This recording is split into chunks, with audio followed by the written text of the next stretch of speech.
대체 몇 번을 말해야 말귀를 알아들어 처먹을래? 남편이 소주병을 들어 올렸습니다. 그리고 차가운 소주를 머리 위에 부었습니다. 가난한 년 며느리로 받아줬더니 은혜를 이렇게 갚아! 시어머니가 제 젖은 머리채를 움켜쥐었습니다. 돈이 없으면 몸으로라도 때워야지. 그것도 못해. 머리가 뒤로 꺾이면서 목이 꺾일 듯한 고통이 밀려왔습니다. 그 순간 제 눈에 비친 건 천장의 화려한 샹들리에였죠. 저는 조용히 화장실로 향했습니다. 거울 속 제 모습을 보면서 휴대폰을 꺼냈습니다. 최비서님, 지금이에요. 저 사람들 아주 처참하게 짓밟아 버릴 거예요. 짧은 침묵 후 저는 말을 이었죠. 200억 전액 인출, 시댁명의 계좌 전부 동결해 주세요. 3년. 3년 동안 참았던 모든 것이 이 순간을 위한 준비였습니다. 오늘의 이야기 시작 전에 이 놀라운 반전의 전체 이야기가 궁금하시다면 잠시만 구독 버튼을 눌러주세요. 댓글로 시청하고 계신 곳을 알려주시면 감사한 마음으로 정중히 인사드리고 싶습니다. 그럼 이야기 바로 시작하겠습니다. 3년 전 봄이었습니다. 서울 강남 한복판의 고급 레스토랑이었죠. 남자친구 정우진이 말했습니다. 오늘 우리 어머니 생일이거든. 첫 인사 겸해서 같이 가자. 저는 긴장되면서도 설렜습니다. 결혼을 생각하는 사이였으니까요. 하지만 레스토랑에 도착하자마자 분위기가 이상했습니다. 시댁 식구들만 가득했죠. 제 부모님은 초대받지 못했습니다. 아, 왔어? 시어머니 박영란 씨가 저를 위아래로 훑쳤습니다. 그 시선이 마치 물건을 감정하는 것 같았죠. 앉아. 자리에 앉자마자 질문 공세가 시작됐습니다. 우리 집안이 격이 좀 있는데 직장은 어디 다녀? 부모님은 뭐 하시는 분들이야? 저는 조심스럽게 대답했습니다. 부모님이 사업을 하십니다. 그러자 시어머니가 단정 지었죠. 아, 작은 가게 하시나 봐? 뭐 요즘은 다들 사업한다고 하니까. 저는 아무 말도 하지 않았습니다. 식사가 시작됐고 내내 불편한 질문들이 이어졌습니다. 결혼하면 애는 빨리 낳을 거지? 우리 집은 전통적인 집안이라 명절 때 제사가 좀 많아. 괜찮지? 직장은? 결혼하면 관두는 게 어때? 집안일에 집중하는 게 좋지. 저는 그저 고개만 끄덕였습니다. 우진은 옆에서 아무 말도 하지 않았죠. 식사가 끝나고 케이크 커팅 시간이 왔습니다. 생일 축하 노래가 끝나고 시어머니가 미소를 지었습니다. 오늘 정말 좋은 날이네. 우리 우진이가 좋은 사람 만나서. 그리고 직원을 불렀죠. 계산서 좀 가져다 주세요. 계산서가 테이블 위에 놓였습니다. 180만 원. 시어머니가 계산서를 제 앞으로 밀었습니다. 오늘 계산은 며느리 될 사람이 하는 게 예의 아니겠어? 우리 집안 전통이야. 순간 머릿속이 하얘졌습니다. 첫 만남에서 생일 자리에서 180만 원을 내라고요? 저는 우진을 봤습니다. 그가 뭐라도 말해주길 바랐죠. 하지만 우진은 눈을 피하며 말했습니다. 우리 집이 원래 전통이 좀 있어서 미안해. 한 번만 이해해줘. 주변 친척들도 당연하다는 듯 고개를 끄덕였습니다. 저는 가방에서 카드를 꺼냈습니다. 그리고 계산을 했죠. 180만 원. 첫 만남의 대가였습니다. 레스토랑을 나오면서 시어머니가 말했습니다. 우리 며느리 될 사람 알뜰하네. 좋아. 집으로 돌아오는 차 안에서 우진이 말했습니다. 미안해. 엄마가 원래 좀 그래. 근데 나쁜 분은 아니야. 저는 창밖을 보며 생각했습니다. 이 결혼이 틀어지면 나는 모든 걸 되찾아야겠어. 그 생각이 머릿속을 떠나지 않았죠. 며칠 후 우진에게 전화가 왔습니다. 우리 엄마가 말씀하시는데 상견례는 생략하자고 하시네. 이미 어머니가 너 직접 보셨으니까. 그리고 결혼은 빨리 하자고 하셔. 날짜 잡을까? 저는 잠시 침묵했습니다. 그리고 대답했죠. 좋아요. 그렇게 하죠. 전화를 끊고 저는 다른 번호로 전화를 걸었습니다. 아빠, 저예요. 아버지의 목소리가 들렸습니다. 그래, 식사는 어땠니? 아빠, 제가 결혼하게 됐어요. 근데 저는 오늘 있었던 일을 차분하게 설명했습니다. 긴 침묵 후 아버지가 말했습니다. 아리나, 내가 선택한 길이라면 아빠는 존중한다. 하지만 혹시 모를 때를 대비해서 법적 안전장치를 만들어 두자. 내 이름으로 모든 결혼자금, 부동산, 계좌를 신탁구조로 만들 거다. 겉으로는 시댁 명의지만 실제 소유자는 너야. 언제든 회수할 수 있게. 저는 눈물이 날 것 같았습니다. 고마워요, 아빠. 아빠는 내가 행복하길 바랄 뿐이야. 하지만 만약 불행해진다면 내가 모든 걸 되찾을 수 있게 해줄 거다. 전화를 끊고 저는 거울을 봤습니다. 180만 원. 이건 시작에 불과했어.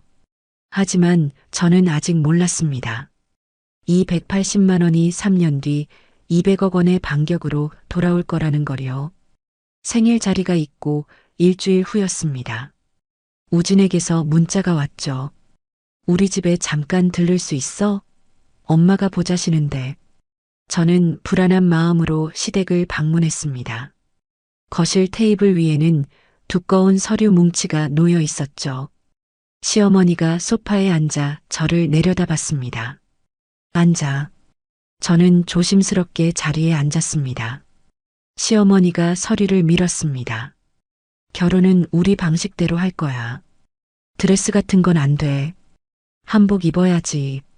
식장도 우리가 정할 거고 하객 명단도 우리가 관리할 거야. 우진은 옆에서 고개를 끄덕이고 있었습니다. 시어머니가 다른 종이를 꺼냈습니다. 그리고 이게 혼수 목록이야. 제가 받은 종이에는 빼곡하게 적혀 있었습니다. 침대, 소파, 냉장고, 세탁기, 에어컨, 식기 세트, 그리고 맨 아래 총액이 적혀 있었죠. 3천만 원. 이 정도는 준비해와야 우리 집 며느리지. 저는 숨이 막혔습니다. 그리고 아파트는 우리가 알아볼 거니까 넌 신경 쓰지 마. 시어머니가 차를 한 모금 마시며 말했습니다. 우리 집안이 원래 이래. 며느리가 잘 따라줘야 집안이 화목하거든. 집으로 돌아오는 길에 우진이 말했습니다. 미안해. 엄마가 다 우리 생각해서 그러는 거야. 그냥 맞춰주면 안 돼? 저는 창밖을 보며 대답하지 않았습니다. 그날 밤 저는 책상 앞에 앉았습니다. 그리고 전화를 걸었죠. 먼저 아버지에게 연락했습니다. 아빠, 저예요. 혼수 목록 받았어요. 3천만 원이래요. 아버지의 목소리가 들렸습니다. 알았다. 준비해 줄게. 하지만, 네, 내 이름으로 모든 걸 보호할 거다. 신탁 구조로. 전화를 끊고 저는 다음 번호로 전화했습니다. 최 비서였습니다. 부회장님, 무슨 일이십니까? 최 비서님, 제가 결혼 준비를 하고 있어요. 하지만 혹시 모를 상황에 대비하고 싶어요. 저는 차분하게 설명했습니다. 결혼자금, 월급, 아파트 전부를 신탁 형태로 묶어달라고요. 겉으로는 시댁 명의로 보이지만 실제 소유자는 저로 해주세요. 언제든 제가 회수할 수 있게요. 최 비서는 잠시 침묵했습니다. 부회장님, 정말 그렇게 하시겠습니까? 네. 만약을 위한 준비예요. 알겠습니다. 법무팀과 협의해서 완벽하게 준비하겠습니다. 신탁자는 부회장님, 명의는 시댁, 하지만 실질적 권리는 전부 부회장님께 남겨두겠습니다. 이틀 후 아버지에게서 연락이 왔습니다. 아리나, 서류 다 준비됐다. 혹시 모를 때를 대비해서 회수권은 내 이름으로 남겨뒀어. 모든 재산 구조가 보이기엔 시댁것, 실상은 내 소유야. 아버지의 목소리가 무겁게 이어졌습니다. 아빠는 내가 행복하길 바란다. 진심으로. 하지만 만약 그들이 너를 함부로 대한다면 너는 언제든 모든 걸 되찾을 수 있어. 저는 눈물이 날 것 같았습니다. 고마워요, 아빠. 딸아, 넌 강한 사람이야. 그걸 잊지 마. 전화를 끊고 저는 창밖을 봤습니다. 밤하늘에 별이 반짝이고 있었죠. 일주일 후 다시 시댁에 갔습니다. 이번엔 혼수 품목을 확인하러 온 거였습니다. 시어머니가 하나하나 검사했습니다. 이 침대 브랜드가 뭐야? 우리 집은 이런 거 안 써. 냉장고는 왜 이렇게 작아? 다시 바꿔와. 식기 세트는 100피스는 돼야지. 이건 너무 적어. 제가 준비한 것들이 마음에 안 든다며 절반을 돌려보냈습니다. 다시 사와. 제대로 된 걸로. 우지는 아무 말도 하지 않았습니다. 집으로 돌아오는 차 안에서 저는 생각했습니다. 이 사람들은 끝이 없겠구나. 하지만 저는 이미 준비가 되어 있었습니다. 모든 혼수, 모든 결혼 자금은 신탁 구조였습니다. 겉으로는 시댁 것처럼 보이지만 서류상 주인은 저였죠. 언제든 회수할 수 있었습니다. 그날 밤 저는 다시 최 비서에게 전화했습니다. 최 비서님, 아파트도 준비해 주세요. 강남에 50억짜리로요. 하지만 이것도 신탁 구조로 부탁드려요. 명의는 시댁으로 보이지만 실소유자는 저로요. 최 비서가 확인했습니다. 네, 부회장님. 모든 서류에 신탁 조건을 명시하겠습니다. 회수권은 부회장님께만 있습니다. 결혼 준비는 그렇게 진행됐습니다. 3천만 원짜리 혼수, 50억짜리 아파트, 매달 들어갈 생활비까지 모든 것이 시댁 명의로 등록됐습니다. 하지만 진짜 주인은 저였죠. 시어머니는 만족스러워했습니다. 이제야 우리 집 며느리답네. 그렇지? 저는 미소 지으며 대답했습니다. 네, 어머니. 하지만 속으로는 다른 생각을 하고 있었습니다. 이 모든 것은 언제든 내가 되찾을 수 있어. 만약 당신들이 선을 넘는다면. 결혼식 날짜가 잡혔습니다. 한 달 후였죠. 그 한 달 동안 시어머니의 요구는 끝이 없었습니다. 피로연 음식은 이렇게 해. 하객 인사는 이렇게 해. 결혼식 날 화장은 연하게 해. 모든 것을 통제하려 했습니다. 하지만 저는 참았습니다. 왜냐하면 저는 알고 있었으니까요. 이 모든 것이 제 계획 안에 있다는 걸요. 결혼식 전날 밤 저는 서류함을 열었습니다. 그 안에는 모든 신탁 서류가 정리돼 있었죠. 명의자 박영란, 정우진, 실소유자 강아린, 회수권 강아린. 완벽했습니다. 만약 이 결혼이 제가 원하는 대로 흘러가지 않는다면, 만약 그들이 저를 함부로 대한다면, 저는 언제든 모든 것을 되찾을 수 있었습니다. 그렇게 결혼식 날이 밝았습니다. 결혼 후 첫 명절이 다가왔습니다. 추석이었죠. 시어머니에게서 전화가 왔습니다. 내일 새벽 4시까지 와. 음식 준비해야지. 4시요? 그래. 우리 집은 원래 그래. 며느리가 다 준비하는 거야. 전화를 끊고 저는 우진을 봤습니다. 새벽 4시에 가야 된대. 우진이 대수롭지 않게 말했습니다.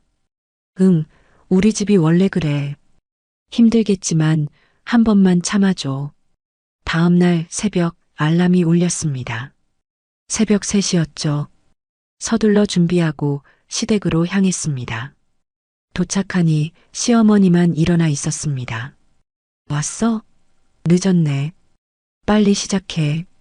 부엌에는 엄청난 양의 재료가 쌓여 있었습니다. 오늘 30명 온다. 다 준비해야 해. 30명분의 전, 나물, 찌개, 탕, 구이. 저는 혼자였습니다. 어머니, 도와주실 수 있으세요? 시어머니가 거실로 가며 말했습니다. 난 손님 맞을 준비해야 해. 넌 부엌 일이나 해. 새벽 4시부터 아침 9시까지 5시간 동안 쉬지 않고 요리했습니다. 손가락에 화상을 입었고 허리는 끊어질 것 같았죠. 손님들이 도착했습니다. 상을 차리고 인사를 받고 설거지를 하고 점심을 차리고 또 설거지를 하고 저녁까지 준비했습니다. 그 사이 시댁 식구들은 거실에서 TV를 보고 있었죠. 우진도 마찬가지였습니다. 오후 5시쯤 친척 한 분이 음식을 먹다가 말했습니다. 이 나물이 좀 짜네? 시어머니가 곧바로 말했습니다. 우리 며느리가 아직 서툴러서 그래요. 미안해요. 그리고 저를 불렀습니다. 아리나 나와봐. 부엌에서 나오니 모든 친척들이 저를 보고 있었습니다. 인사드려. 음식이 마음에 안 드신데. 저는 고개를 숙였습니다. 죄송합니다. 한 친척이 웃으며 말했습니다. 아이고, 괜찮아요. 새댁이 그럴 수 있죠. 하지만 그 웃음 뒤에 무시가 느껴졌습니다. 명절이 끝나고 집으로 돌아올 때는 밤 10시였습니다. 18시간을 쉬지 않고 일했죠. 차 안에서 우진에게 말했습니다. 나 혼자 모든 걸 준비했어. 너무 힘들었어. 우진이 핸들을 잡은 채 말했습니다. 우리 집이 원래 그래. 엄마도 그렇게 살았대. 그러니까 너도 이해해줘. 저는 더 이상 말하지 않았습니다. 한 달 후 제사가 있었습니다. 시아버지 기일이었죠. 또다시 새벽부터 준비했습니다. 이번에는 제사상 차리는 법을 하나하나 가르쳐줬습니다. 북어는 이쪽, 문어는 저쪽, 과일은 홀수로, 대추는 반드시 3개. 이건 왜 몰라? 며느리면 당연히 알아야지. 조금이라도 틀리면 바로 지적했습니다. 이것도 모르면서 우리 집 며느리라고 할 수 있어?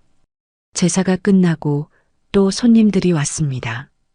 음식을 준비하고 상을 차리고 치우고 같은 일이 반복됐죠. 그렇게 몇 개월이 흘렀습니다.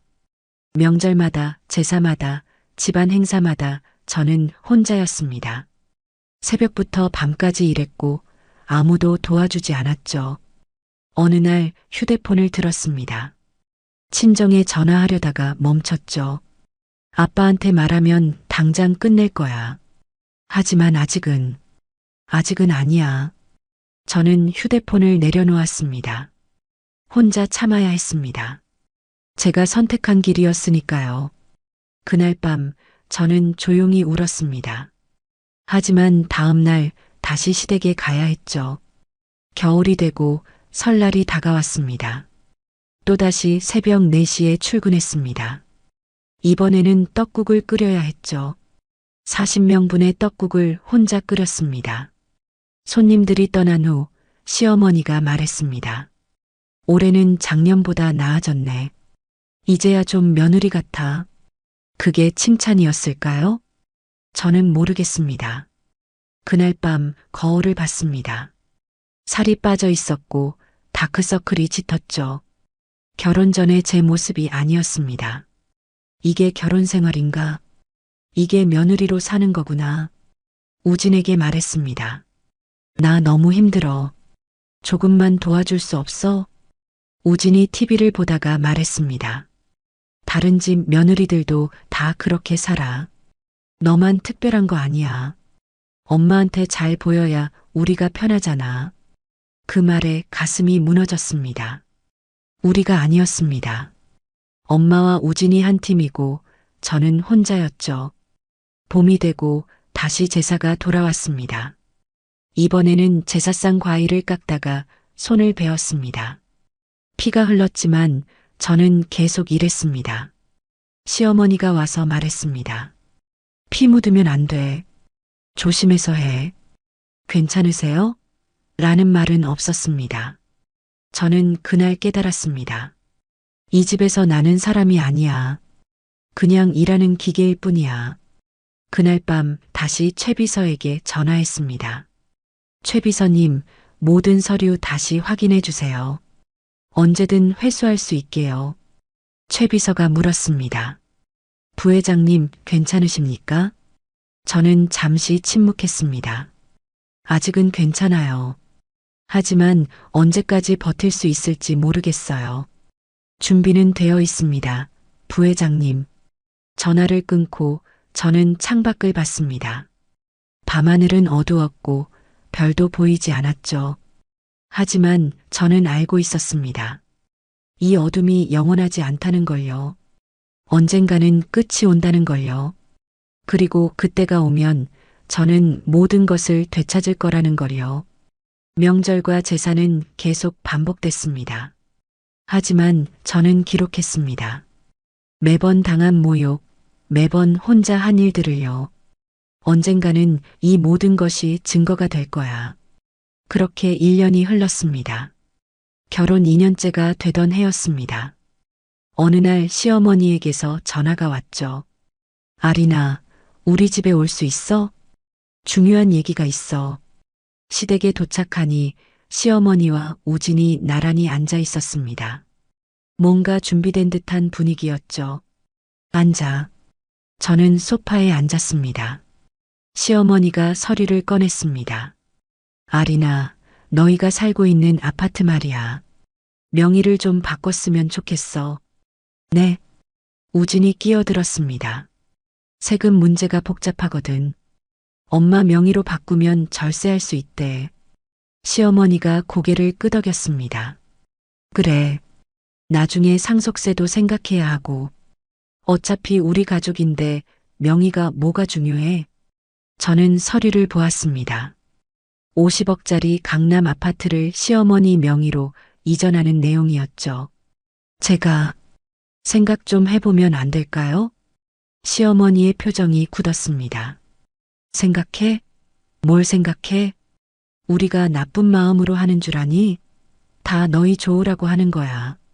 우진도 거들었습니다. 엄마 말씀이 맞아.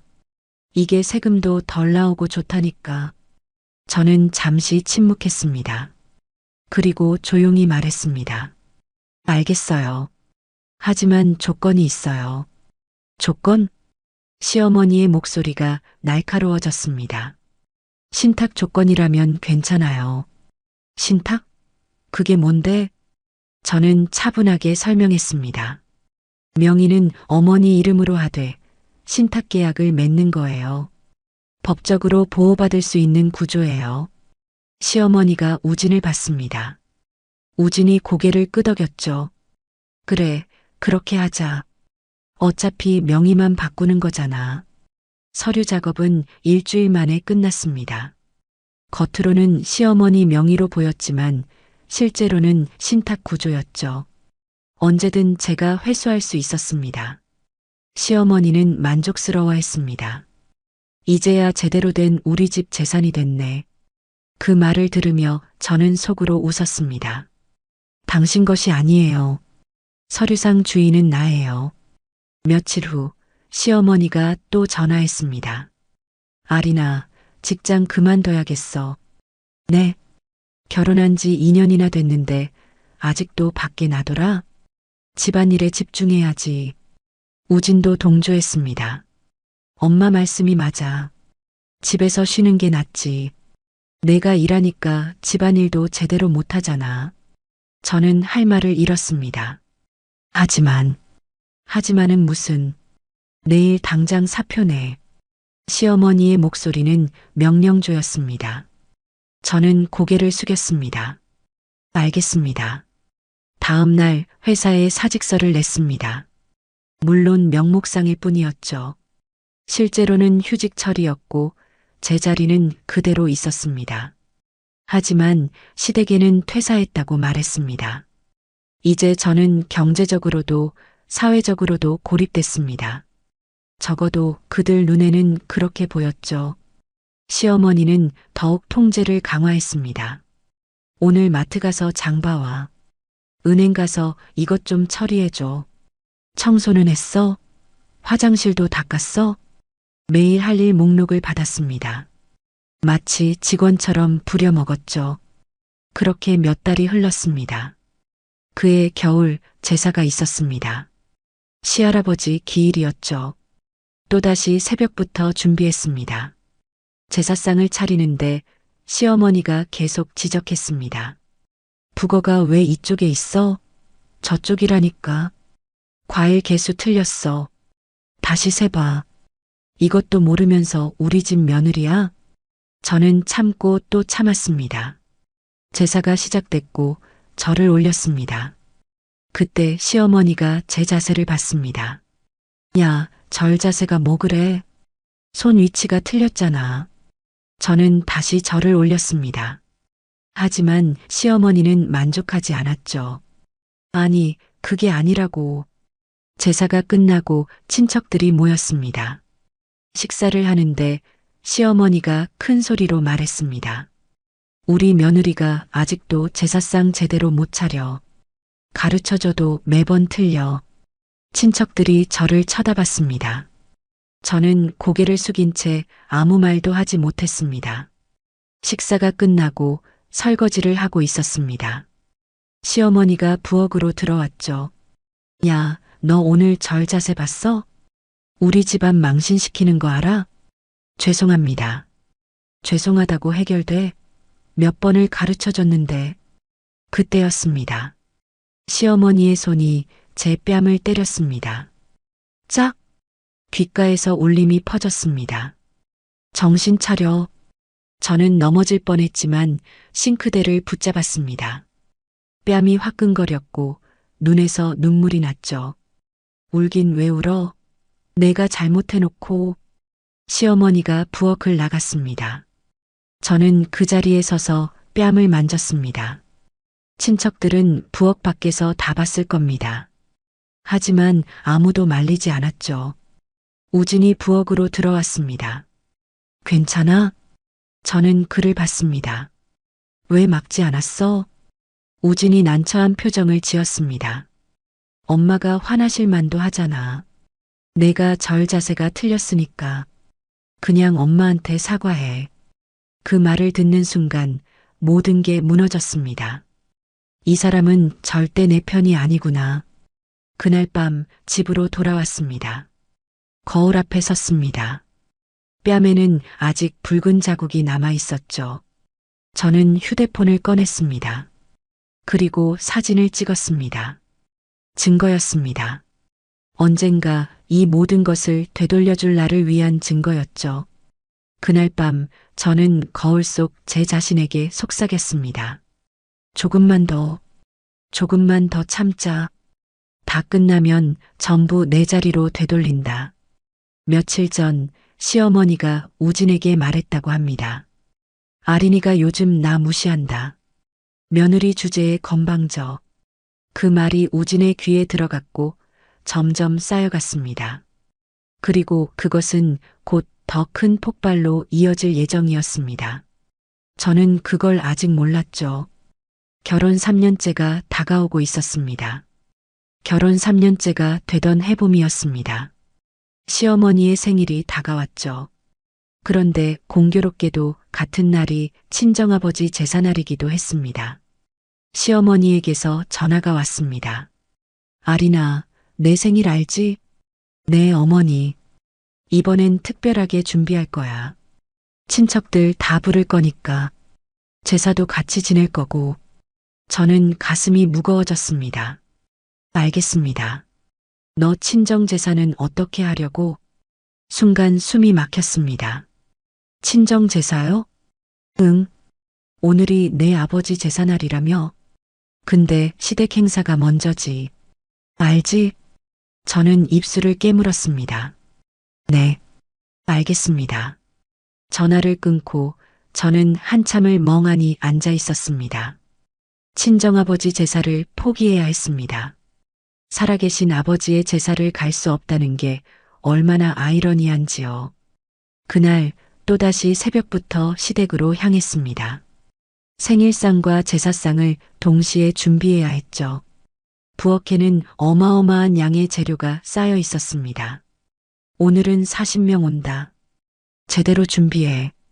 시어머니의 목소리가 차갑게 울렸습니다. 저는 새벽 4시부터 요리를 시작했습니다. 생일 케이크, 생일상 음식, 제사상 음식. 손이 쉴 틈이 없었죠. 오전 10시쯤 친척들이 도착하기 시작했습니다. 생일 축하 노래가 울려 퍼졌고 케이크 커팅이 이어졌습니다. 시어머니는 환하게 웃고 있었죠. 오늘 정말 좋은 날이야. 우리 식구들 다 모여서. 점심 식사가 끝나고 오후에는 제사 준비가 시작됐습니다. 제사상을 차리는데 시어머니가 다가왔습니다.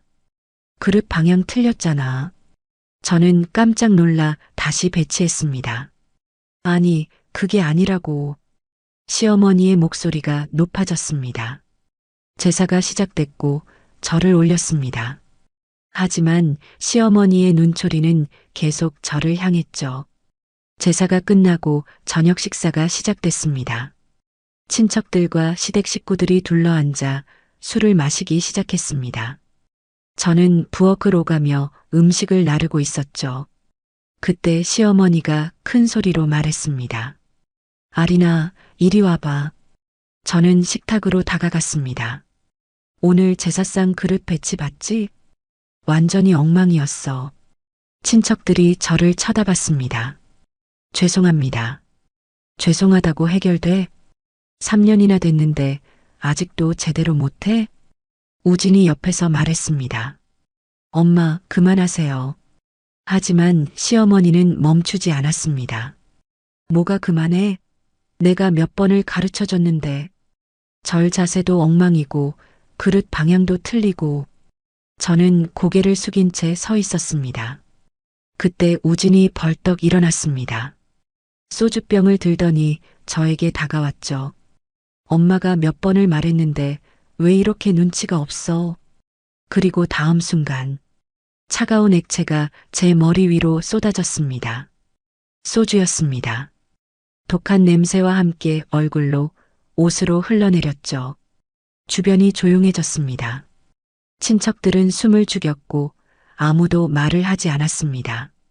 그때 시어머니가 벌떡 일어났습니다. 제 젖은 머리채를 움켜쥐었죠. 너 우리 집 무시하지 마. 내가 며느리로 받아준 걸 감사해. 머리가 뒤로 꺾이면서 목이 끊어질 듯한 고통이 밀려왔습니다. 눈물이 날 것 같았지만 저는 참았습니다. 시어머니가 머리채를 놓았고 저는 비틀거렸습니다. 화장실 좀 다녀오겠습니다.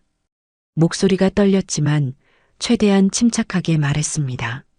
화장실로 향하는 복도는 너무 길게 느껴졌죠. 화장실 문을 잠그고 거울을 봤습니다. 젖은 머리, 소주 냄새, 붉어진 눈. 이게 제 모습이었습니다. 3년 동안 참았습니다. 모욕당하고 맞고 무시당하면서도 참았죠. 하지만 이제 끝이었습니다. 저는 가방에서 휴대폰을 꺼냈습니다. 그리고 전화를 걸었습니다. 최비서님. 네, 부회장님. 차분한 목소리가 들렸습니다. 지금이에요. 짧은 침묵이 흘렀습니다. 200억 전액 인출해주세요. 시댁명의 계좌 전부 동결하고요. 알겠습니다, 부회장님. 이미 서류 승인 대기 중이었습니다. 명령 실행하겠습니다. 전화를 끊고 저는 다시 거울을 봤습니다. 이번에는 달랐습니다. 눈빛이 달라져 있었죠. 3년 동안 숨겨왔던 진짜 제 모습이 돌아오고 있었습니다. 저는 젖은 머리를 수건으로 닦았습니다. 그리고 화장을 고쳤죠. 거울 속 제 모습을 보며 조용히 말했습니다. 이제 시작이야. 화장실 문을 열고 나왔습니다. 복도를 걸어가는데 식당에서 웃음소리가 들렸습니다. 마치 아무 일도 없었던 것처럼 식사가 계속되고 있었죠. 저는 식당으로 돌아가지 않았습니다. 현관으로 향했습니다. 신발을 신고 문을 열었죠. 어디가? 우진의 목소리가 들렸습니다. 저는 돌아보지 않고 대답했습니다. 집에 갈게요. 뭐? 지금? 네. 좀 쉬고 싶어요. 문을 닫고 밖으로 나왔습니다. 차가운 밤 공기가 얼굴을 스쳤습니다. 하지만 저는 상쾌했습니다. 휴대폰이 울렸습니다. 최비서에게서 온 문자였죠. 모든 계좌 동결 완료. 200억 회수 절차 진행 중. 저는 미소를 지었습니다. 3년 동안의 인내가 이제 결실을 맺기 시작했습니다. 차에 올라타며 생각했습니다. 내일부터 당신들의 진짜 지옥이 시작될 거예요. 오늘 제 머리에 부은 소주 한 병이 200억의 대가로 돌아올 겁니다. 집으로 향하는 길, 저는 창밖을 봤습니다. 밤하늘에 별이 빛나고 있었죠. 오랜만에 보는 별빛이었습니다. 그리고 저는 알고 있었습니다.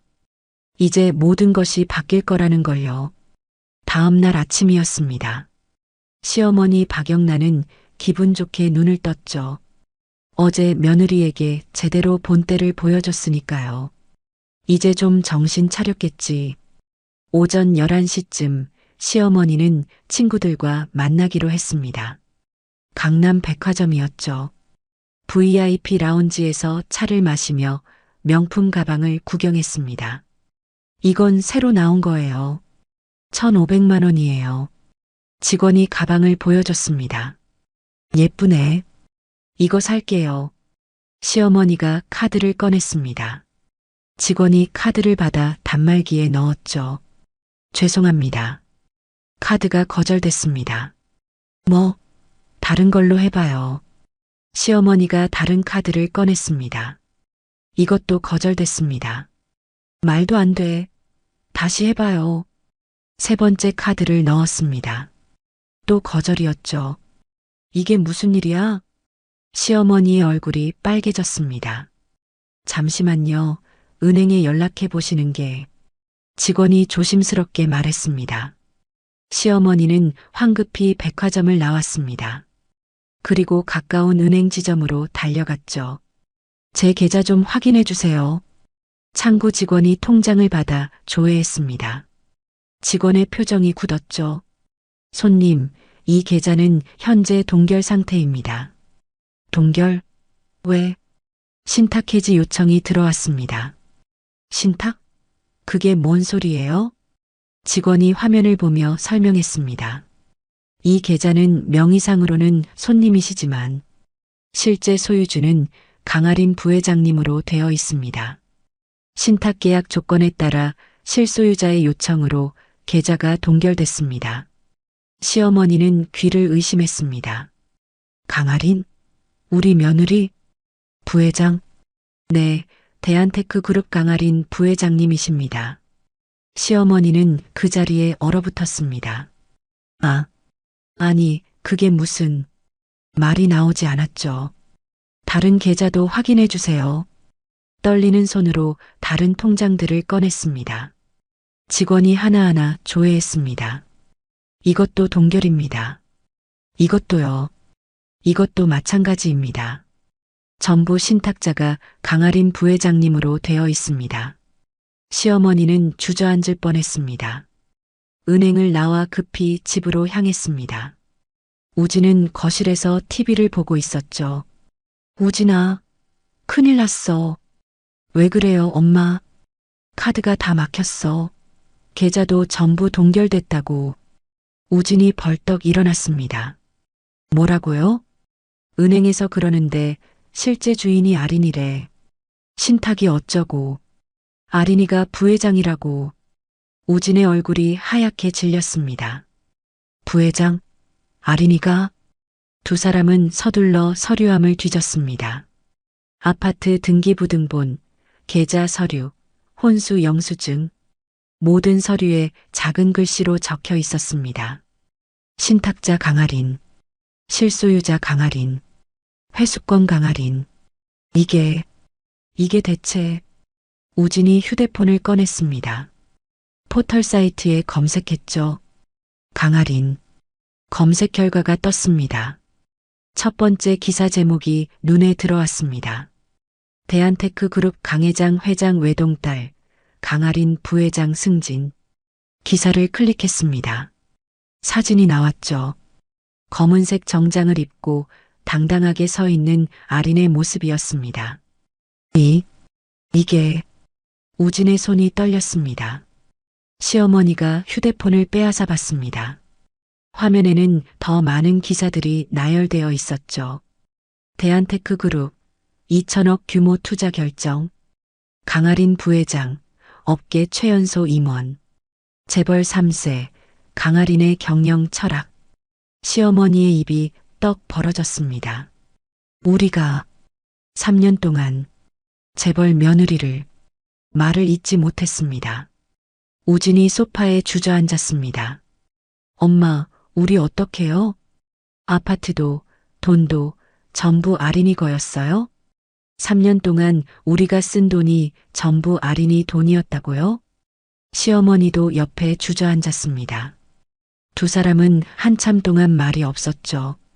그때 우진의 휴대폰이 울렸습니다. 아린에게서 온 문자였습니다. 3년 동안 고생 많으셨습니다. 이제 각자의 길을 가시죠. 법률 대리인을 통해 연락드리겠습니다.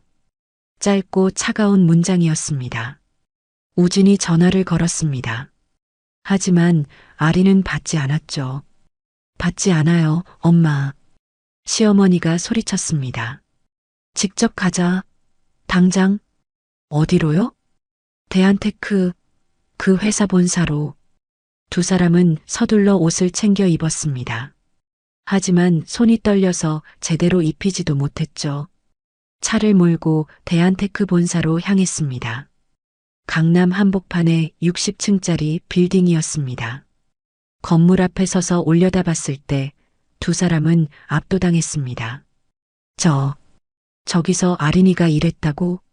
건물 로비로 들어갔습니다. 대리석 바닥, 높은 천장, 거대한 샹들리에. 모든 것이 화려하고 압도적이었죠. 프런트 데스크로 다가갔습니다. 강아린 부회장 좀 만나려고 하는데요. 직원이 정중하게 물었습니다. 예약하셨습니까? 예약? 우리 가족인데 무슨 예약? 시어머니가 소리쳤습니다. 죄송하지만 예약 없이는 만나실 수 없습니다. 당장 연락해봐요. 우리 며느리라니까. 직원이 난처한 표정을 지었습니다. 그때 뒤에서 목소리가 들렸습니다. 무슨 일이십니까? 보안팀장이 다가왔죠. 이분들이 부회장님을 만나시겠다는데 가족이라고 하십니다. 보안팀장이 두 사람을 차갑게 봤습니다. 예약이 없으시면 들어가실 수 없습니다. 비키세요. 우리 며느리 만나야 한다고. 시어머니가 앞으로 나아가려 했습니다. 보안 요원들이 막아섰죠. 손님, 진정하십시오. 비켜. 당장 비켜. 시어머니가 소리를 지르며 화분을 밀었습니다. 쿵. 화분이 바닥에 떨어지며 깨졌습니다. 로비에 있던 사람들이 모두 쳐다봤죠. 지금 기물 파손하셨습니다. 경찰을 부르겠습니다. 보안팀장이 무전기를 들었습니다. 그 순간 엘리베이터 문이 열렸습니다. 검은색 정장을 입은 아린이 걸어 나왔습니다. 뒤에는 비서와 법무팀이 따라왔죠. 로비가 조용해졌습니다. 아린은 천천히 두 사람에게 다가왔습니다. 표정은 차갑고 단호했습니다. 3년 전에 그 며느리가 아니었죠. 어머니, 그리고 우진 씨. 목소리도 달라져 있었습니다. 우리 이제 끝입니다. 아린은 차갑게 두 사람을 내려다봤습니다. 3년 전에 그 며느리가 아니었죠. 어머니, 그리고 우진 씨. 우리 이제 끝입니다. 시어머니가 다가가려 했습니다. 아린아, 우리가 잘못했어. 다시 생각해보자. 보안 요원들이 막아섰습니다. 가족이잖아. 며느리잖아. 아린이 고개를 저었습니다. 가족이요? 가족이라면 3년 전 생일날 180만 원 계산서를 밀지 않았겠죠. 시어머니의 얼굴이 굳었습니다. 가족이라면 새벽 4시에 혼자 30명분 음식을 만들게 하지 않았을 거예요. 가족이라면 제사 때 제 뺨을 때리지 않았겠죠. 로비에 있던 사람들이 웅성거리기 시작했습니다. 그리고 무엇보다 아린이 우진을 똑바로 봤습니다. 가족이라면 제 머리에 소주를 붓지 않았을 겁니다. 우진의 얼굴이 창백해졌습니다. 그건 그때 내가 CCTV에 다 남아 있어요. 시댁 거실 블랙박스 기억하시죠? 제가 설치한 겁니다. 3년 전에요. 시어머니와 우진은 말을 잃었습니다. 아린이 계속 말했습니다. 명절마다 저만 일하게 한 것도요. 제 손을 베었을 때 괜찮냐는 말 한마디 없었던 것도요. 전부 기록되어 있습니다. 최 비서가 태블릿을 꺼냈습니다. 화면에는 영상 목록이 가득했죠. 이 모든 것이 증거입니다. 학대, 폭행, 경제적 착취에 대한 증거요. 시어머니가 다급히 말했습니다. 우리가 잘못했어. 사과할게. 이제 와서 사과요? 아린의 목소리는 여전히 차가웠습니다. 3년 동안 기회는 많았어요. 단 한 번이라도 저를 사람 대접해 주셨다면요. 그때 우진이 앞으로 나섰습니다. 아린아, 우리 다시 시작할 수 있어. 제발 한 번만. 아린이 차갑게 웃었습니다. 다시 시작이요? 윤서 씨한테 물어보세요. 순간 우진의 얼굴이 일그러졌습니다. 뭐라고? 윤서 씨 뱃속의 아기 말이에요. 혹시 제 아기인 줄 아세요? 로비가 숨죽였습니다. 시어머니가 우진을 쳐다봤습니다. 우진아, 이게 무슨 소리야? 우진은 말을 더듬었습니다. 엄마, 그게 아니야. 아린이 최 비서에게 눈짓했습니다. 최 비서가 서류를 꺼냈죠. 정우진 씨와 한윤서 씨의 모텔 출입 기록입니다. 지난 1년 동안 총 23번 만났습니다. 신용카드 사용 내역도 있습니다. 전부 아린 부회장님 돈으로 결제하신 거죠. 시어머니가 비틀거렸습니다. 우진아, 내가 정말...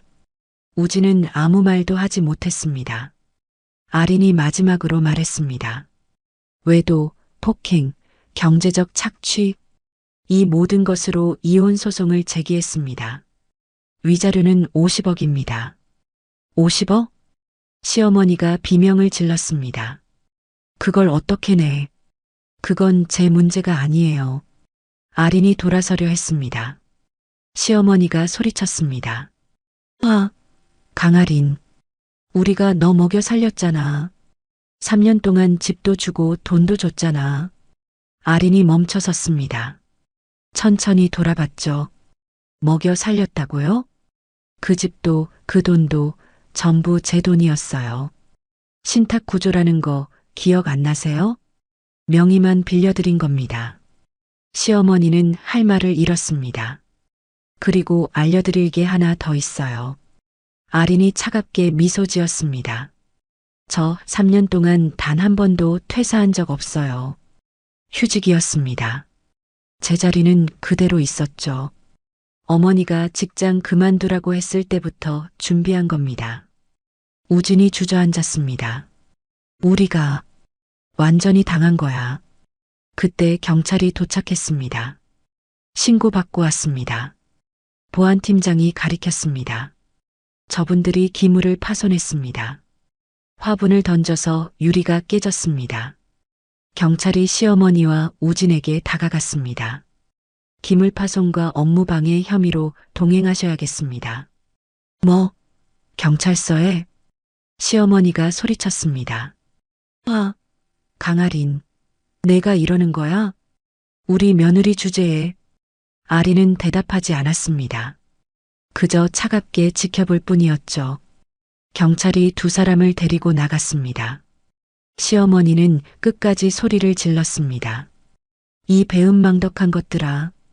우리가 너 키워줬잖아. 로비 문이 닫히면서 목소리가 사라졌습니다. 아린은 그 자리에 서서 지켜봤습니다. 표정은 흔들림이 없었죠. 최 비서가 조용히 물었습니다. 부회장님, 괜찮으십니까? 아린이 고개를 끄덕였습니다. 네, 괜찮아요. 오히려 속이 시원한걸요. 로비에 있던 직원들이 박수를 쳤습니다. 작게 시작된 박수가 점점 커졌죠. 누군가가 말했습니다. 부회장님, 멋있으세요. 아리는 처음으로 편안하게 미소 지었습니다. 고맙습니다. 그날 저녁 아리는 사무실에 홀로 앉아 있었습니다. 창밖으로 서울의 야경이 펼쳐졌죠. 휴대폰이 울렸습니다. 아버지에게서 온 전화였습니다. 아리나, 뉴스 봤다. 네, 아빠. 잘했어. 정말 잘했어. 고마워요, 아빠. 이제 다 끝난 거니? 아린이 창밖을 보며 대답했습니다. 아직 재판이 남았어요. 하지만 결과는 뻔하죠. 그래. 넌 이길 거야. 전화를 끊고 아리는 깊게 숨을 들이켰습니다. 3년. 정말 긴 3년이었습니다. 하지만 이제 끝이 보였죠. 그날 밤 로비 난동 영상이 온라인에 퍼졌습니다. 조회수는 폭발적으로 증가했고 댓글들이 쏟아졌죠. 시어머니 진짜 최악이네. 며느리 고생 얼마나 했을까. 재벌인 줄 모르고 함부로 대했다니. 완전 사이다다. 영상은 계속 퍼져나갔습니다. 그리고 일주일 후 이혼 소송이 정식으로 접수됐습니다. 강아린 대 정우진. 3년의 결혼 생활이 법정에서 결판날 예정이었습니다. 아리는 준비되어 있었습니다. 모든 증거, 모든 기록, 모든 진실을요. 이제 마지막 한수만 남았습니다. 석 달 후 법정이었습니다. 판사가 판결문을 읽기 시작했습니다. 이 사건 이혼 청구의 건. 법정은 조용했습니다. 아리는 차분하게 앉아 있었고 우진과 시어머니는 창백한 얼굴로 고개를 숙이고 있었죠. 원고 강아린의 주장을 검토한 결과 피고 정우진의 폭행 사실이 명백히 인정됩니다. CCTV 영상, 증인 진술, 의료 기록 등 모든 증거가 이를 뒷받침합니다. 우진의 어깨가 떨렸습니다. 또한 피고의 외도 사실 역시 확인됐습니다. 한윤서 씨와의 관계, 그리고 임신 사실까지 증명됐습니다. 시어머니가 작게 신음했습니다. 따라서 본 재판부는 다음과 같이 판결합니다. 판사가 망치를 들어 올렸습니다. 원고 승소, 이혼을 허가하며 피고는 원고에게 위자료 50억 원을 지급할 것. 재산 분할은 원고가 전액 소유하던 재산이므로 인정하지 않음. 이상 선고합니다. 땅, 망치 소리가 법정에 울려 퍼졌습니다. 아리는 조용히 눈을 감았습니다. 끝났습니다. 3년의 악몽이 완전히 끝난 겁니다. 법정을 나오면서 우진이 다가왔습니다. 아리나. 아리는 그를 보지도 않았습니다. 최 비서님 가죠. 네, 부회장님. 뒤에서 우진의 목소리가 들렸습니다. 미안해. 정말 미안해. 하지만 아리는 돌아보지 않았습니다. 그 사과는 너무 늦었으니까요. 판결 이후 우진과 시어머니의 삶은 완전히 무너졌습니다. 50억 원의 위자료를 낼 방법이 없었죠. 명의상 가지고 있던 아파트는 이미 아린에게 돌아간 상태였고 계좌에는 한 푼도 남아있지 않았습니다. 법원은 재산명도 명령을 내렸습니다. 2주 안에 아파트에서 나가야 했죠. 시어머니와 우진은 짐을 싸야 했습니다. 한때 50억짜리 강남 아파트에 살던 그들이었지만 이제는 월세방으로 이사해야 했습니다. 이게 다 내 때문이야. 시어머니가 우진에게 소리쳤습니다. 내가 바람만 안 폈어도 엄마가 먼저 아린이한테 그렇게 했잖아요. 두 사람은 서로를 탓하며 싸웠습니다. 하지만 이미 늦었죠. 한윤서는 임신 사실이 알려지자 우진을 떠났습니다. 돈이 없어진 남자에게는 관심이 없었으니까요. 우진 오빠, 미안해요. 저 혼자 키울게요. 전화 한 통으로 끝이었습니다. 우진은 결국 편의점 야간 알바를 시작했습니다. 시급 9,500원.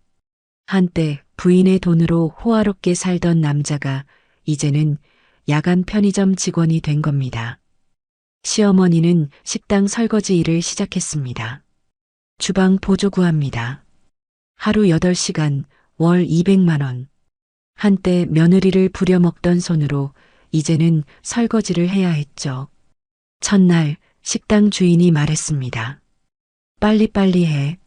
손님 많을 때 느려 터지면 안 돼. 시어머니는 이를 악물고 설거지를 했습니다. 손이 트고 허리가 아팠습니다. 이게 아린이가 느낀 고통이었구나. 그제야 깨달았지만 이미 늦었습니다. 몇 달 후 우진은 편의점에서도 잘렸습니다. 물건을 자주 떨어뜨리고 계산 실수를 했기 때문이었죠. 미안한데 다른 사람 구해야겠어. 점장의 말은 차갑고 짧았습니다. 우진은 다시 구직 활동을 시작했지만 쉽지 않았습니다. 특별한 기술도 없었고 나이는 35이었으니까요. 시어머니와 우진은 좁은 월세방에서 라면으로 끼니를 때웠습니다. 한때 고급 레스토랑에서 수백만 원짜리 식사를 하던 사람들이었죠. 엄마, 배고파요. 나도 배고파. 두 사람은 서로를 원망하며 살았습니다. 모든 폭력의 대가는 가난으로 돌아왔습니다. 반면 아린의 삶은 완전히 달랐습니다. 재판이 끝난 후 아린은 정식으로 대한테크 부회장직에 복귀했습니다. 3년간의 휴직이 끝난 겁니다. 첫 출근 날 임직원들이 박수로 맞아줬습니다. 부회장님 환영합니다. 아린은 환하게 웃으며 인사했습니다. 고맙습니다. 다시 돌아오게 되어 기쁩니다. 사무실에 앉아 서류를 검토하는 아린의 모습은 당당했습니다. 3년 전 그 자리로 돌아온 게 아니었죠. 더 강해진 모습으로 돌아온 겁니다. 몇 달 후 아린은 한 대학에서 강연 요청을 받았습니다. 주제는 여성 리더십과 자존감이었죠. 강연장은 만석이었습니다. 수백 명의 청중이 아린을 기다리고 있었습니다. 아린이 단상에 올랐습니다. 조명이 켜지고 박수가 터졌죠. 아린은 마이크를 잡고 천천히 말하기 시작했습니다. 안녕하세요. 대한테크 그룹 강아린입니다. 오늘 제 이야기를 들려드리려고 합니다. 청중들이 집중했습니다. 저는 3년 동안 제 정체를 숨기고 살았습니다. 재벌가 딸이라는 걸 숨기고 평범한 며느리로 살았죠. 그리고 그 3년 동안 지옥을 경험했습니다. 아린의 목소리는 차분했지만 힘이 있었습니다. 하지만 저는 준비했습니다. 모든 순간을 기록했고 모든 증거를 모았습니다. 그리고 마침내 제자리로 돌아왔죠. 청중들은 숨죽이며 들었습니다. 저는 강해진 게 아닙니다. 원래 제 모습으로 돌아온 겁니다. 남을 위해 살다 보면 자신을 잃어요. 하지만 자신을 지킬 준비를 한다면 아린이 잠시 멈췄습니다. 그 누구도 당신을 함부로 다루지 못합니다. 객석에서 박수가 터져 나왔습니다. 처음에는 몇 명이었지만 곧 전체로 퍼졌죠. 기립박수였습니다. 수백 명이 일어나서 아린에게 박수를 보냈습니다. 아린은 눈시울이 붉어졌습니다. 하지만 울지 않았죠. 그저 미소 지을 뿐이었습니다. 강연이 끝나고 한 여학생이 다가왔습니다. 부회장님, 저도 시댁 때문에 힘들어요. 어떻게 해야 할까요? 아린이 그녀의 손을 잡았습니다. 기록하세요. 모든 걸 기록하세요. 그리고 절대 참기만 하지 마세요. 당신은 존중받을 가치가 있는 사람이에요. 여학생이 눈물을 흘렸습니다. 고맙습니다. 그날 밤 아린은 한강이 보이는 아파트 베란다에 섰습니다. 50억짜리 펜트하우스였죠. 야경이 아름다웠습니다. 휴대폰을 꺼내 마지막 기록을 남겼습니다. 오늘 모든 것이 끝났다. 3년의 악몽, 3년의 기록, 3년의 인내. 그리고 오늘 나는 완전히 자유로워졌다. 그날 머리 위로 쏟아진 소주는 제 인생의 경계선이었습니다. 그 순간 저는 결심했죠. 다시는 누구에게도 무시당하지 않겠다고. 그리고 약속을 지켰습니다. 서울의 야경이 반짝이고 아린의 뒷모습이 당당했습니다. 지금까지 사연 빛나는 밤이었습니다. 감사합니다.